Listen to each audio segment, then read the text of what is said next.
And that's because of that background. It's a long story of how it came about, but that's what got me into the whole field of philosophy and comparative religions, where it landed decades later. Well, so growing up Mormon, who introduced you to the true gospel? Well, I had a friend from, high school that was going to spend the summer with his dad and stepmom in California. And his dad said, "Why don't you invite a friend, son, and you'll spend the entire summer at Santa Cruz Beach." Okay, but one condition, they've got to go to this Christian camp and I'll pay for it. So I said, man, not a big deal. I've got my religion, never really seen the ocean. I've seen the Great Salt Lake. So I go there. This guy spoke on hell, scared the hell out of me and heaven into me, I tell people. And it was so impactful. I saw Christ for the first time. Grace finally made sense to me. And it was such a tremendous experience that I moved back to Utah, packed my bags, moved to California for my junior year of high school, where I was discipled by a youth pastor that I'm still friends with, connected with that family, and it was just a seminal period in my life. Not until I came back my senior year of high school in Utah to graduate did it really start to get to be a pressure cooker, really. Because I was told that I may be, on one interpretation, be a son of perdition. I may be worse off than Hitler in the eternal scheme of things. And so I was asked and challenged by my extended family and friends, you probably ought to reread the Book of Mormon again, this time not for the sake of 7 generations of tradition, but truth. And so I did, and when I read through it now with a critical mind and thinking about truth, I was blown away and could not believe I had bought this stuff. And I started looking at it critically and comparatively and found some serious problems. But what that did was made me confirmed that I had left Mormonism. I was glad about that. But I was always taught growing up that we didn't believe the Bible was reliable, that it didn't matter because we had living prophets and apostles. Now I no longer believe in them. What am I going to do with this Bible? What about this God of this Bible? Does God even exist? And if so, which God? That sent me into a short period of skepticism. And then that's where I ran into the whole field of Christian apologetics for the first time, and it blew my mind. And I just started going into college, Salt Lake Community College, doing evangelism, and I got kicked out of my first college class, actually, because I was presenting on myth became fact, the fulfillment of Bible prophecy in the Old and the New. Oh, wow. I had to get legal representation at that point. I was just doing what the professor was doing with his entire class. But I got exonerated and moved forward. But I came to love the whole field of evangelism and then loved the university life. Went through pastoral ministry, Bible college, biblical studies, claustrophobia. I needed to get into the university. And one day I got accepted at Purdue University after having a couple of master's degrees, having pastored for a while. And that was the Trojan horse I needed to get into the city of Troy. If I could get a doctorate in philosophy from a good secular university, I could sort of cover over my evangelical Christian past and get in and defend our own and advance the cause of Christ there. So I thought. Yeah. Dr. Miller, how did that, you come into Christ, how did that affect your relationship with your family?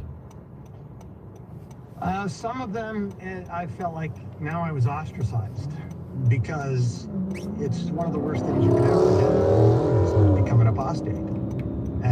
And then now I've written 3 books on the topic with former BYU professors, with former LDS missionaries and so forth. And so now I'm pretty much the devil.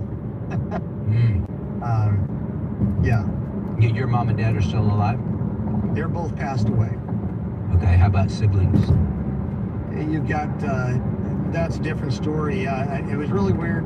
My immediate family, and this probably explains, how were you able to escape and go to another state when you were in high school? My mom and dad were the official black sheep of their own respective 5-generation, 7-generation traditions. We got married, so I'm an illegitimate child, you might say. Oh, wow. So I was raised in a single home, and honestly, that contributed to my experience in Mormon culture at the time, because my mother smoked. My grandfather, however, almost a bishop, he was kind of raising me in the faith there. I never grew up with a father, and I always thought Heavenly Father was my Heavenly Father. I got sick of the hypocrisy that I experienced. I was taking my Mormon faith seriously. I didn't like the Mormon sociology, but I continued to embrace the theology until later in life when that got rejected. Well, praise the Lord for your testimony. I imagine that God's used that in great ways. Yeah, it's been phenomenal.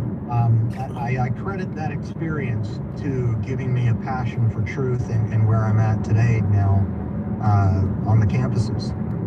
Yeah.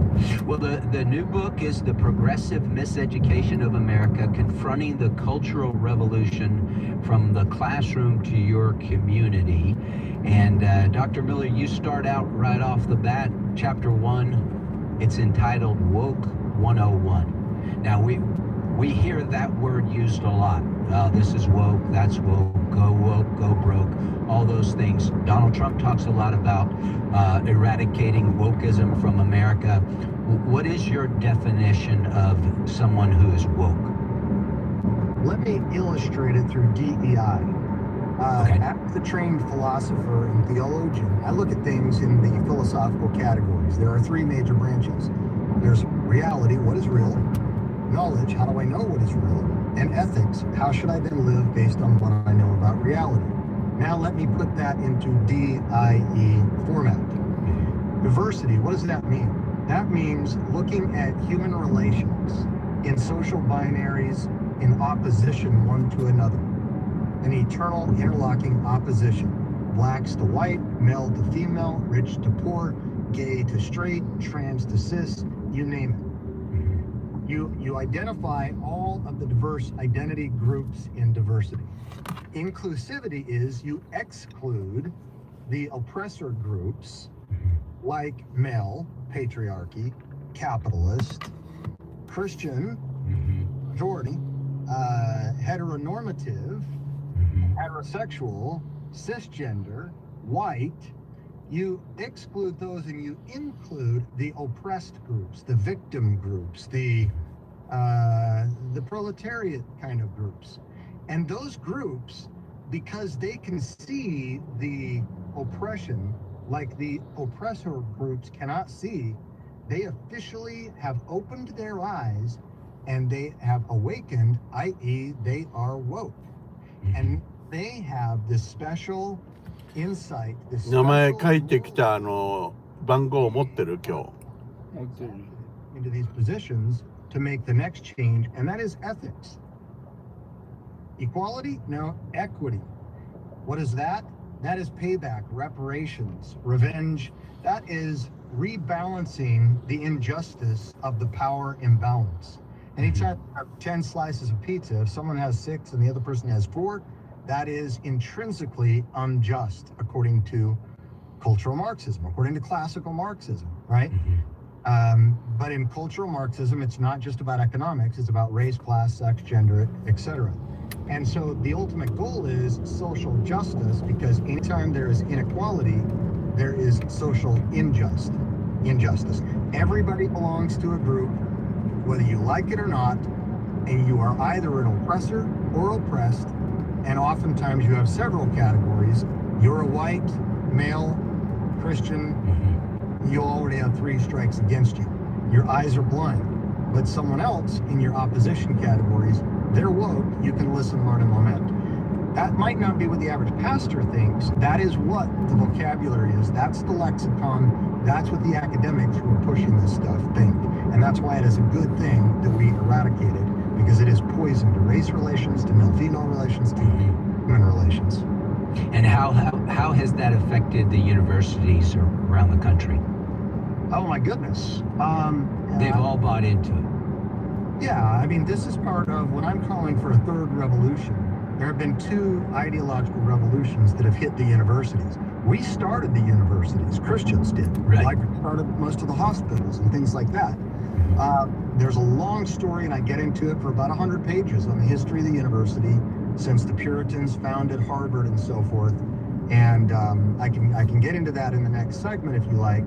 But another ideological revolution came in and took over, and looking at how that happened is a clue to how we can turn the ship around as well, because you cannot avoid the universities. They are the most influential institutions shaping civilization, without doubt. 1/3 of all world leaders, presidents, prime ministers, or dictators get an academic degree from a university. So the thesis of this book is, whereas what happens in Vegas may stay in Vegas, or maybe not. What happens at the university definitely does not. As goes the campus, so goes the culture. As goes the U.S. campus, so goes the world. And so right now, it's not as much that the church is impacting the university as vice versa. And you can think about this in common sense. Right now, 30% of Americans go to church weekly. If you want to say most weeks, it's 39%. But exactly 39% of 18 to 24-year-olds are registered for college, and they're going to begin here later this month. Well, if you go to church every week, you get 52 sermons a year. The freshmen, their first month, will get 60 sermons, and they'll get 4 years. Tell me that's not going to have an impact. Once we give the statistics about the ratio of anti-Christian professors, and then the ratio of what's happening in our churches, you're going to start to see the huge problem, why there's 50 to 80% dropout rate, and why a ministry like mine has emerged, and why I wrote the book. We're talking to Dr. Corey Miller, president of Ratio Christi, The Reason of Christ. His brand new book is The Progressive Miseducation of America, Confronting the Cultural Revolution from the Classroom to Your Community. I'm your host, Pastor Jeff Shreve. This is Real Truth for Today on American Family Radio, and we will be right back after the break.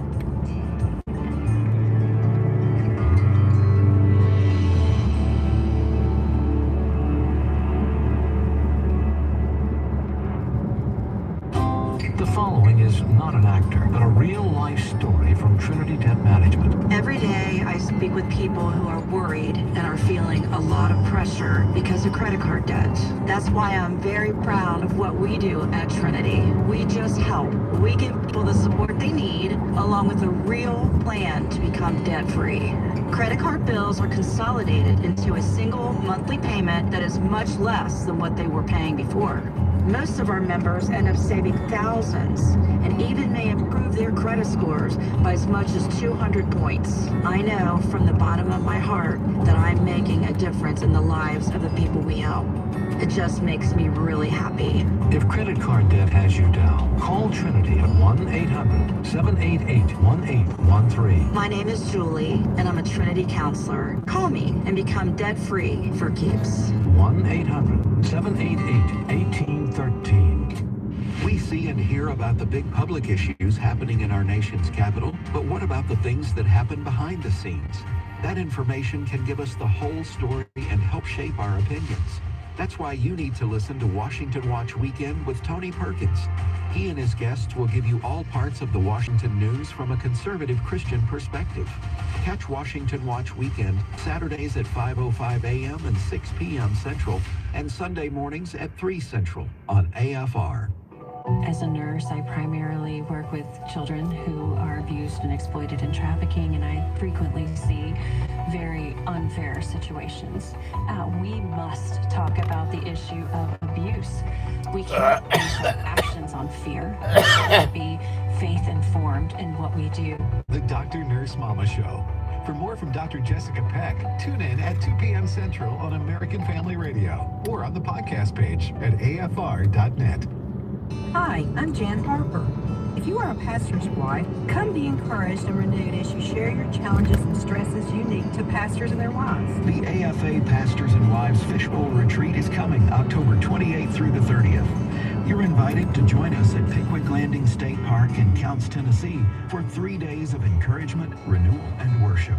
Once again, Brother Bert Harper, AFA Director of Family and Pastoral Ministries, will host the retreat along with his wife Jan.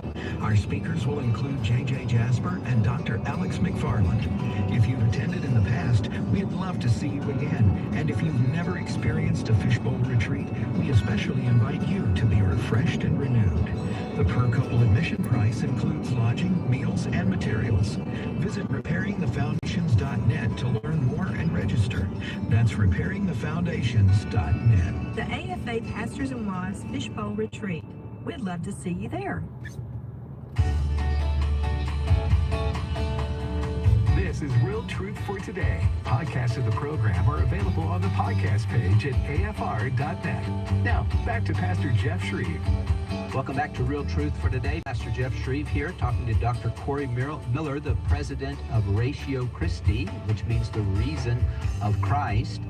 He's the author of a brand new book, The Progressive Miseducation of America, Confronting the Cultural Revolution from the Classroom to Your Community.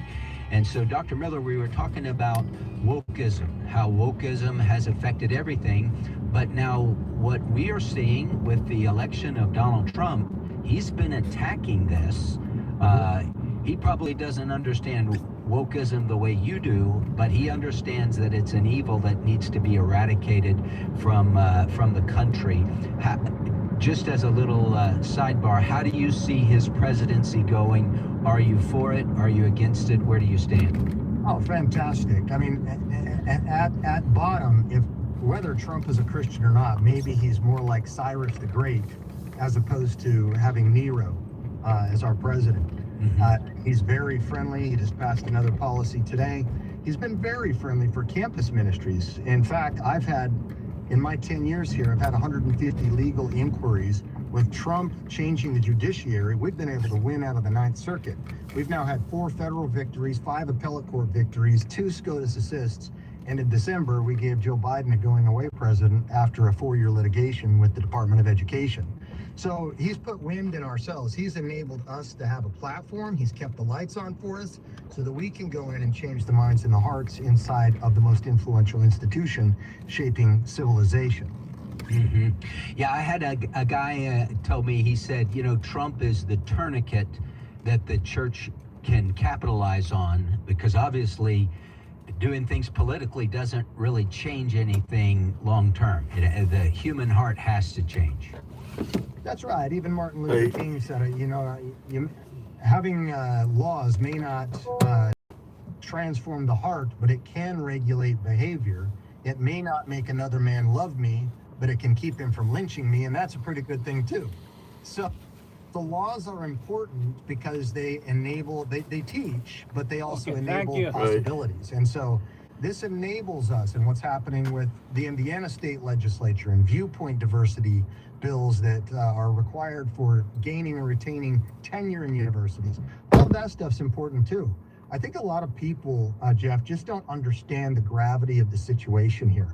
Look, when we started the universities, beginning with Harvard, the motto for almost 300 years was truth for Christ and the church. That was Harvard's motto. I've been to all the colonial schools, despite their websites, washing them. I can show you on the buildings, all their etchings and their historical background. Almost every single president of every college and university in the country was also a member of the clergy until 1840. And then up until 1880, church and chapel attendance were still required, but there was a great battle that ensued in 1880 to 1930.